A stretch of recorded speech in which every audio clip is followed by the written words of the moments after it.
Mariupol के अज़ोवस्ताल steel plant में रूसी सेना और यूक्रेन के सैनिकों के बीच युद्ध थमने का नाम नहीं ले रहा है, बल्कि दिन बीतने के साथ ही वहां जंग और भी खूनी होती जा रही है। बताया गया कि एक रोज पहले ही रूस ने वहां 3 दिनों के लिए सीज फायर का ऐलान किया था।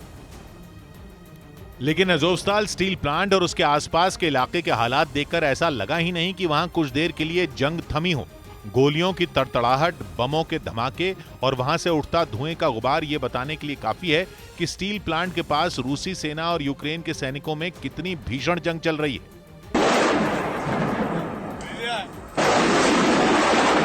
यूक्रेन के मीडिया ने वहां चल रही लड़ाई का एक वीडियो जारी करते हुए दावा किया कि रूस के हमले पहले से भी भीषण हो गए। एक जगह बमबारी रुकी नहीं कि तभी दूसरी जगह रूसी सैनिकों ने हमले शुरू कर दिए और अज़ोवस्ताल स्टील प्लांट पर रूसी हमले का यह सिलसिला सुबह से शुरू होकर देर रात तक चलता रहा। लगातार हो रही बमबारी से स्टील प्लांट के एक बड़े इलाके में धुएं का एक ऐसा बवंडर दिखाई दिया मानो वो वहां सब कुछ लील जाने को तैयार हो, और धुएं के उस गुबार के बीच भी कई धमाके होते नजर आए, क्योंकि स्टील प्लांट में छिपे यूक्रेन के सैनिकों को घुटनों पर लाने के लिए रूसी सैनिक लगातार 5 दिनों से वहां ताबड़तोड़ हमले कर रहे हैं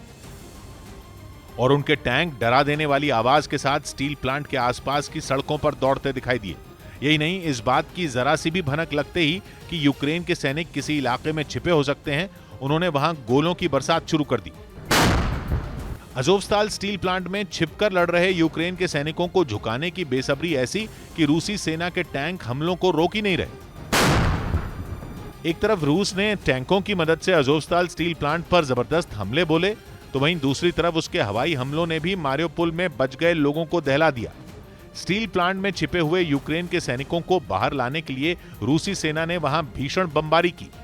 जैसे ही जमीन पर गिरने के बाद बम फटता, ऐसा लगता मानो कोई ज्वालामुखी फट गया हो, और वहां से उठते गाढ़े काले धुएं ने तो उस पूरे इलाके को ही ढक दिया।